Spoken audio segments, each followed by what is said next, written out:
going on, everyone? Today we were taking a look at the Steam Deck OLED. I've heard a lot of hype about this device and I wanted to share some of my first impressions. I haven't had a true handheld device since the standard PSP, and I don't count the PS Portal because it's technically an accessory to the PlayStation 5. Right now, as recording this video, the Steam Deck is not available in the US due to the RAM and storage shortages due to the AI data centers that are being made. So another thing AI is kind of ruining is for people is an affordable handheld. But we aren't going to get into that. I just want to talk about the setup of the Steam Deck OLED, unboxing process, and is it worth it in 2026 if you can get it for MSRP. When you first get your Steam Deck, what comes in the box is an accessories box and of course the Steam Deck with a case. First, when you power it on, you select your language and time zone, put it on Wi-Fi, download some games, and you're ready to go. Simple and easy like a console. So far as feeling and ergonomics, it feels really good. Super lightweight, responsive buttons, pretty simple layout, and plenty of buttons to map controls to whatever game you want. One thing I'd like to see, in my opinion, and this is a small thing since I've had it, is I wish there was a little bit of soft illumination around the buttons, or like maybe a light around the thumbsticks just to give some subtle illumination when you're playing in pitch black darkness. And this is mainly for the use case of if you're playing in the dark, like someone's watching a movie and you're on the couch or in the bed playing in the dark.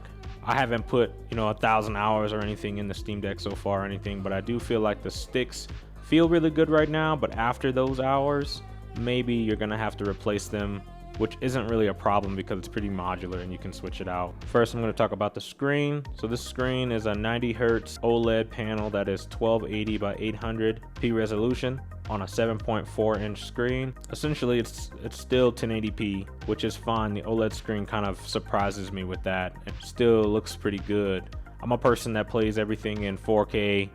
I like to have the max settings and everything as much as I can. And I can say that this isn't like a puke downgrade like if you were playing on a 4K OLED and you just go to an IPS 1080p panel. So the screen gets really bright and has a peak brightness of 1000 nits in HDR. Me personally, and when I'm using the Steam Deck OLED, I always use it in max brightness anyway.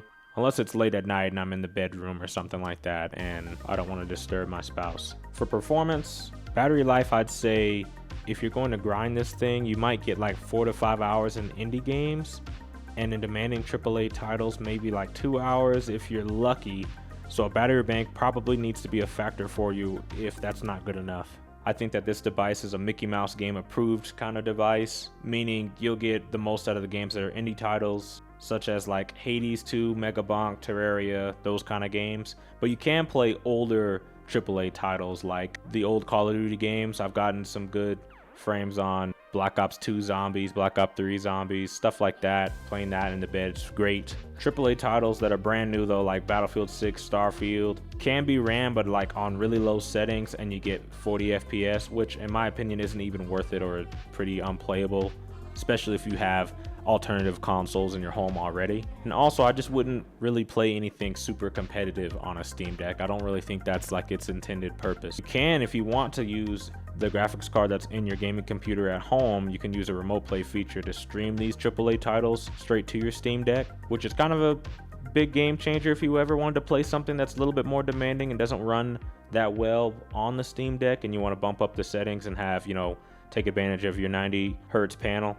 Even some older Souls-like games, like one I tried was Sekiro Shadows Die Twice, feels just fine on this device. I haven't noticed anything where I'm noticing frames are really dipping or anything like that on this kind of game.